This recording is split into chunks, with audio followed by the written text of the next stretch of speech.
Hi, I'm Suzanna Winton. I am a portrait artist and I teach and instruct on how to paint portraits of all ages. I have a book out, Realistic Watercolor Paintings, and I've been teaching and painting for 30 years.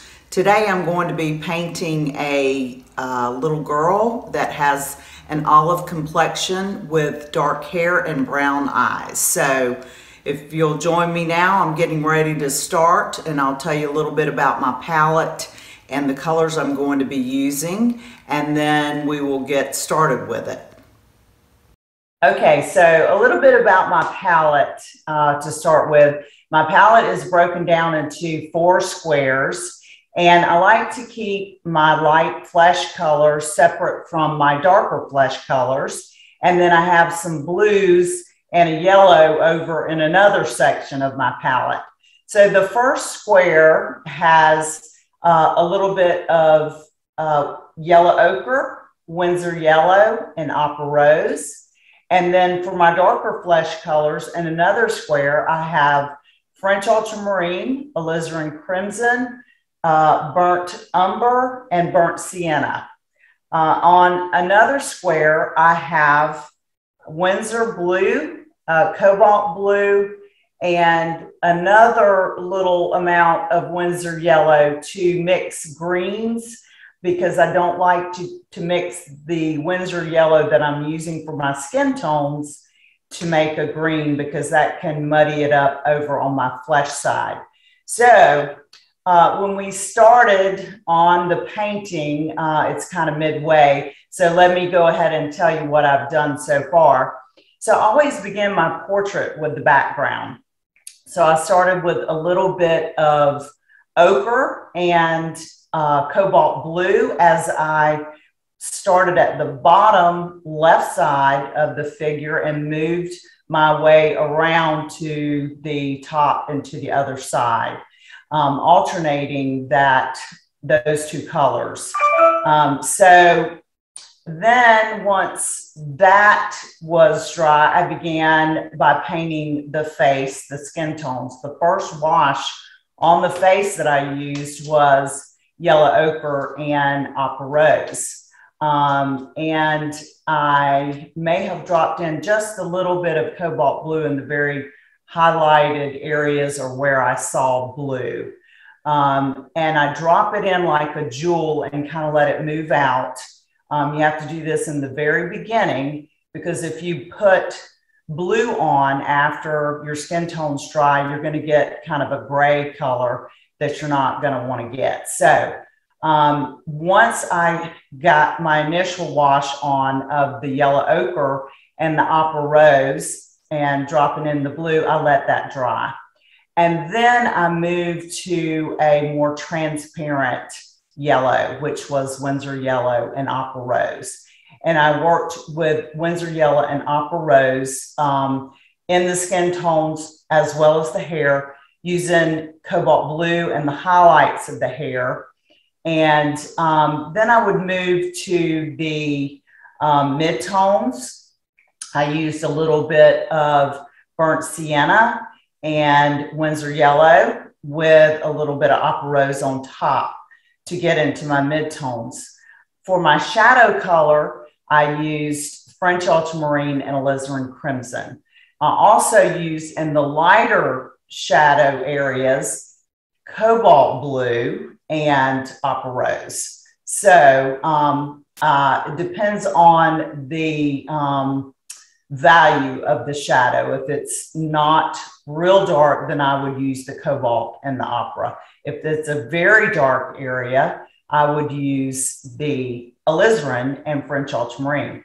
Now, that would be in the crevice areas, like the middle lip line, the nostril, the lid creases, the ear holes. But before I put that shadow down, I would use a very strong Windsor yellow and opera rose. And those 2 colors together, make sure you let it dry in between the yellow and the shadow, yellow, opera rose, and the shadow color. and then they make a very strong, rich brown. If you just put on the shadow color and you don't have the flesh color underneath, it appears very dead and lifeless. So if you get that, you can go back over the shadow with the flesh colors, Opera Rose and Windsor Yellow. So, and I just varied those colors and used my flesh colors and then the midtones and then the strong shadows over them. Okay, so I'm starting in the hair using a little bit of Windsor Yellow. And I like to use my Windsor Yellow and Opera Rose wet into wet. So I lay down the Windsor Yellow and then I put down the Opera Rose on top of it. That gives a really nice, rich color. And as you can see, I've put some cobalt blue into the highlight areas. And I'm painting around those highlights. And then I'm softening my edges as I go. You want to keep your edges soft with a brush that has very little water on it. You just go on the edge and soften it. And I'm going on the other side and doing the same thing.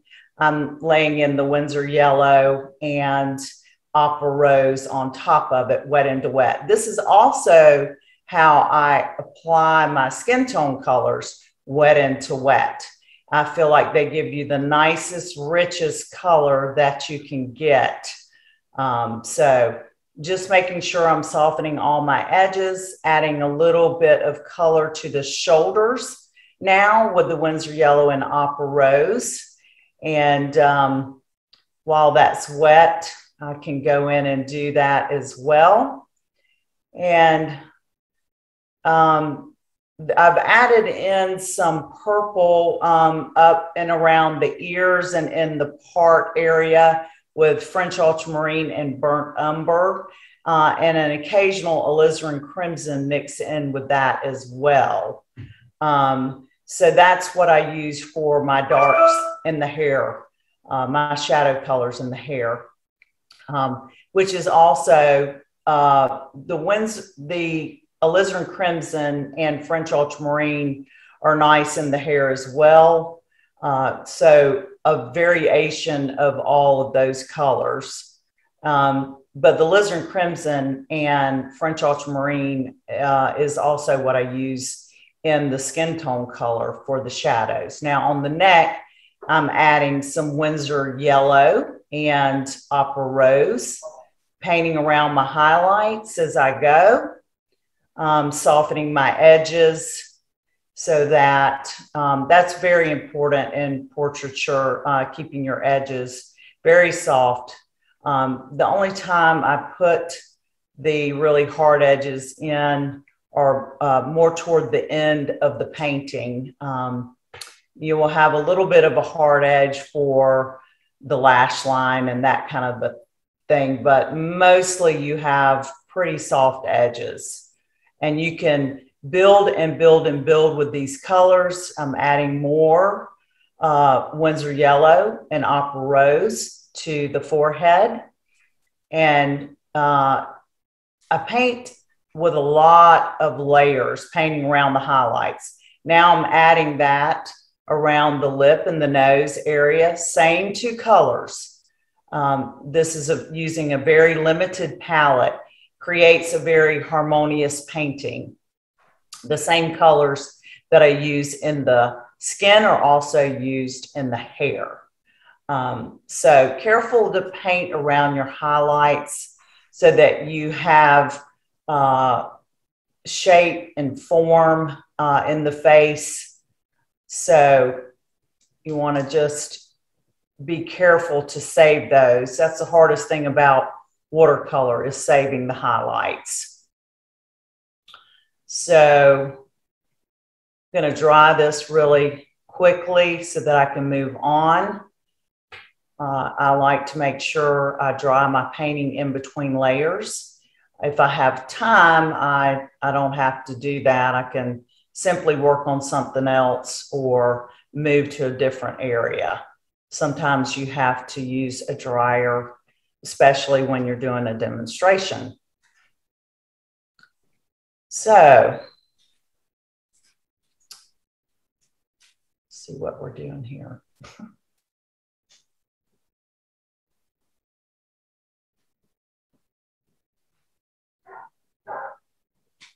I'm working in the labinal fold areas using a stronger amount of Windsor Yellow and Opera Rose, preparing this area for the shadow that it will receive. Laying it down and then softening my edges. So first I lay down the Windsor Yellow and then lay down the Opera Rose on top. I am using Winsor and Newton paints, Legends brushes, and I'm using the Legends Kolinsky round sables from Cheap Joe's, and an occasional, sometimes I use a angle shader, which are also from Cheap Joe's. Now I'm laying in a little bit of French ultramarine and burnt umber for the brows, and I am painting them in, and then I will soften my edges. So that's the one thing that can really age a child or make a person look too harsh if you have too strong a brow. So you want to make sure you keep your eyebrows very soft and a little bit understated. You want to also do that where the hair meets the face. That also can make a person or a child look harsh or older than they actually are. Going back in and adding in a little bit more color for the lips, Windsor Yellow Opera Rose, and also painting around some of the highlights to bring them out on the nose with a little more flesh, Windsor Yellow and Opera Rose. Painting a little bit of shadow color in the lips with French ultramarine and alizarin crimson, and especially in the corners of the mouth where it is one of the darkest areas of the face. Also going in the dental arch with this combination as well, alizarin crimson, French ultramarine. That will push the teeth back, and also going in to the corners of the eyes with the same combination. Adding a little bit of cobalt blue to the whites of the eyes. You'll often see blue, and that also rounds out the whites of the eyes. And you can do that also with the teeth on the sides of the mouth where they go back. Adding a little bit more shadow color in and around the teeth.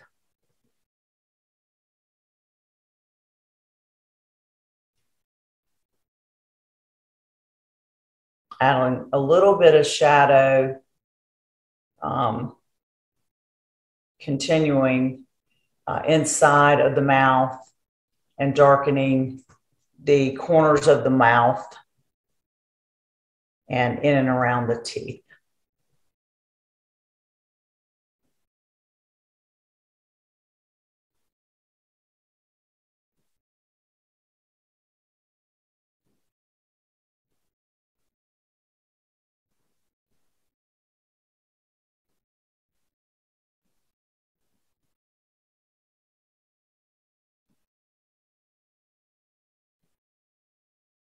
You want to make sure you still are softening your edges at this point. Adding a little bit of purple where the lower lip meets the teeth. That helps to round out the lips.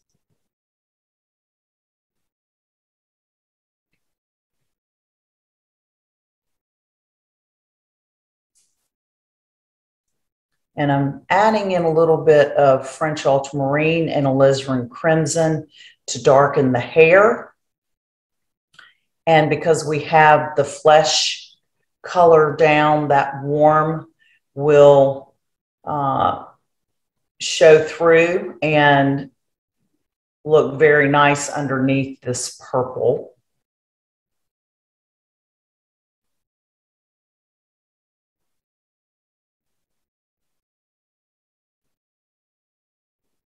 Bringing it on down, painting around my highlight colors, careful to save them. And I'm painting in the direction that the hair goes.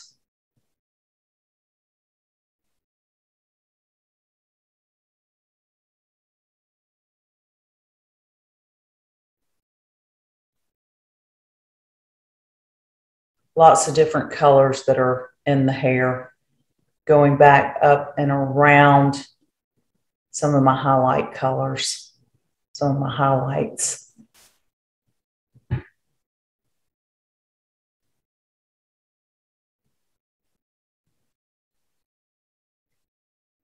And now I'm moving to the area around the ears using the same color combination.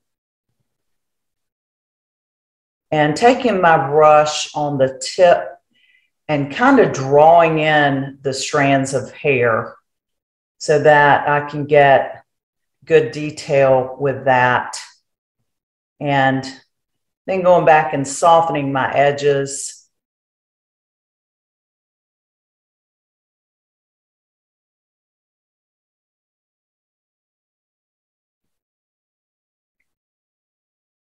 Continuing to add the darks in.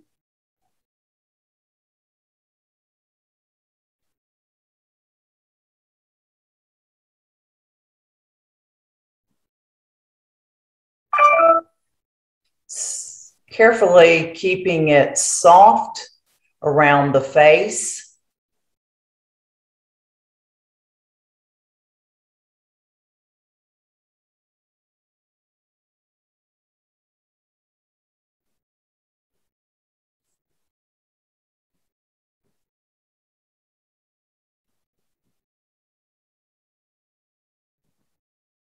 Sometimes you can get lost where the different shapes are, and it's helpful to actually touch the photograph to see where you are, and then you're able to find it on your painting as well.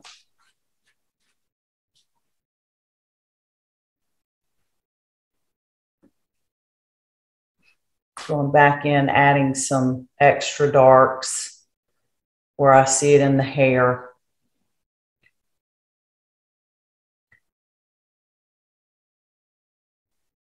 And coming to the other side using the same colors and going right beside the neck and the jawline. This helps to really frame her face, give nice dark value there.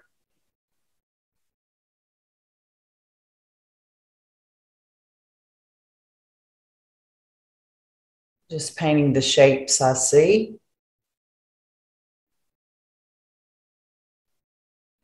It's got some little wispy hairs around the ear there. Careful to go around those highlights.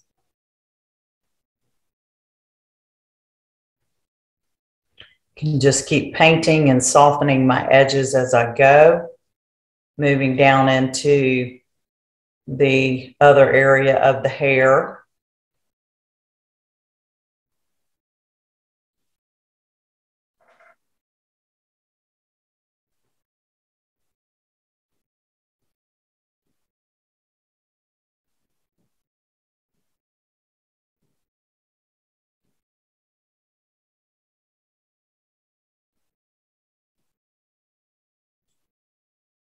Just connecting all the shapes together and painting around the highlights.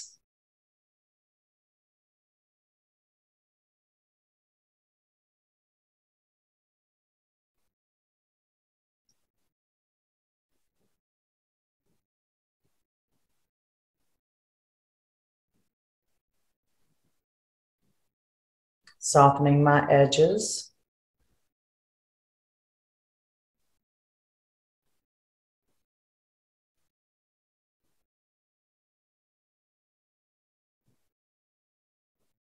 Just looking for my darks and lights as I go.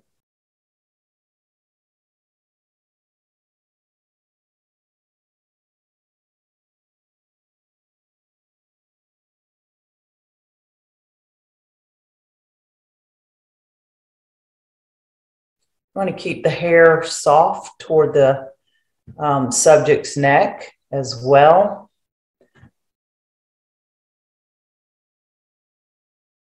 Got a little bit of a spot there, so I was trying to get it out with my angle shader. And now I need to dry it a little bit so that I can do more.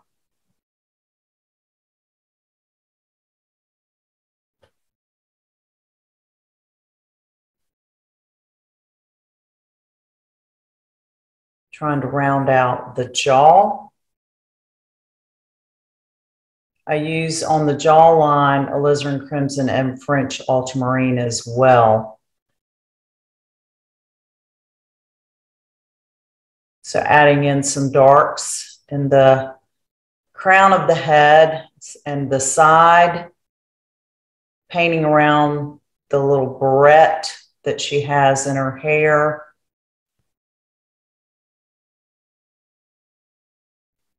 Use a little bit of burnt umber and French ultramarine in that area. It's a nice, strong, dark shape.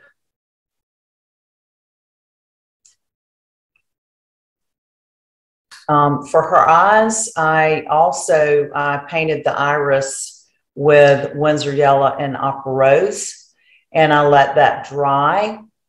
And after it dried, I put a strong purple, alizarin crimson, and French ultramarine, and which is what I'm using in the hair now. And I put that over the fleshy warm color, and I used it very strongly on the outside of the iris, and then I softened it toward the pupil so you get that glass-like look. Also use French ultramarine and burnt umber for the pupil and the lash line. So saving a highlight on one side of the iris. Still using the French ultramarine and alizarin crimson in the hair.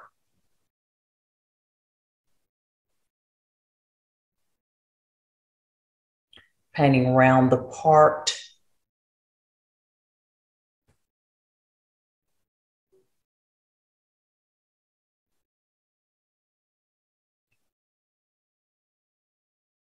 Getting all those nice, strong, dark shapes in the hair, all the while saving the highlights, very important.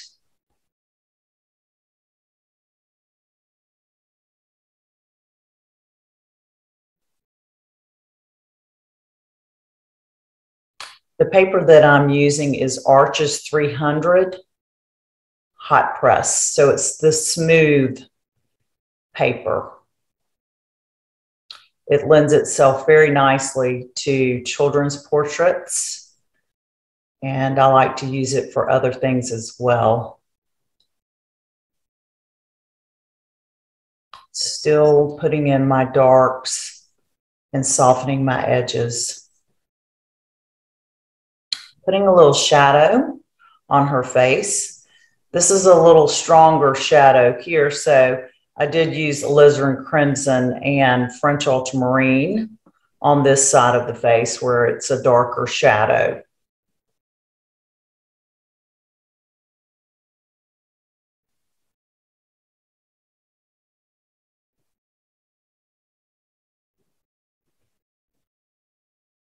I used a little bit of French ultramarine, alizarin crimson in her laugh lines, and then I softened them very quickly. This is another area you need to be very careful not to go too strong or too dark, and you want to soften it. Doing the same thing on the other side, giving a little bit of shadow on the outside flare of the nostril as well.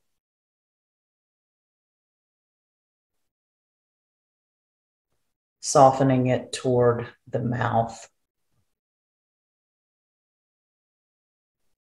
A little bit more shadow in the mouth under the teeth.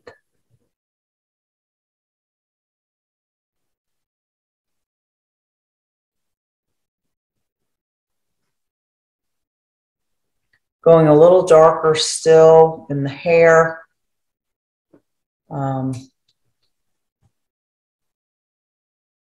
French ultramarine, burnt umber, and alizarin crimson.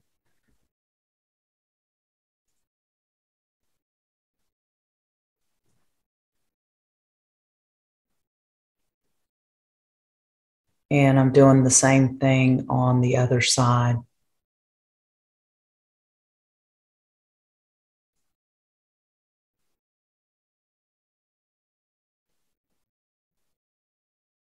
And it really starts to frame the face. Once you get the strong darks in the hair, pushes the hair back and the face comes forward.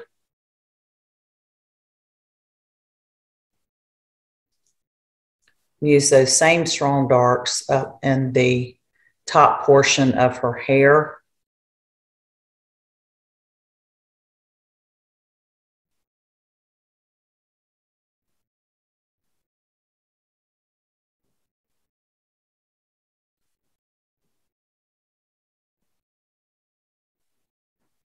Going back to the section near her jaw and the ear.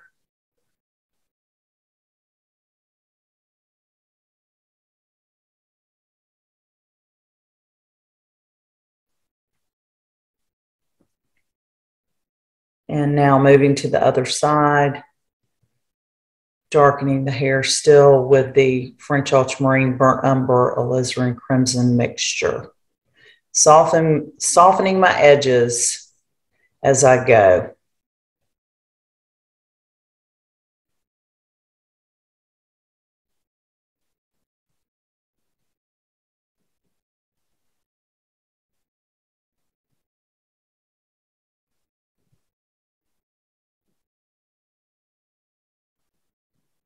Painting around the little lighter wispy hairs that she has around her ear.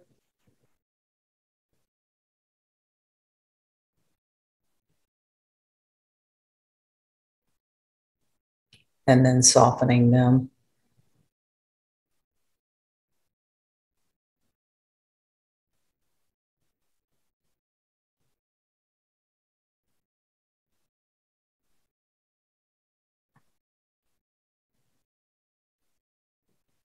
Going back up into the top of the head with that same color combination.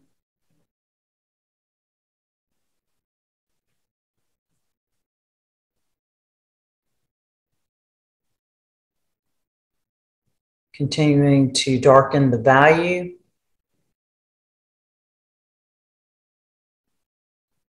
And now I'm adding a little bit of purple, French ultramarine, and alizarin crimson on the jawline and in the little area in her cheek, in between the cheek and the chin. And going back into the nostril area, alizarin crimson and French ultramarine, strengthening those darks and drying that.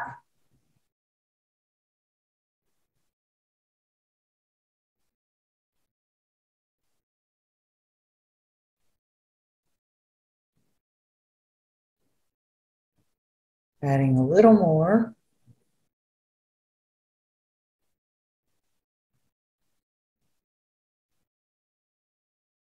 And I have a little bit of a lost edge there on the chin, so I didn't completely, it's not like one solid line.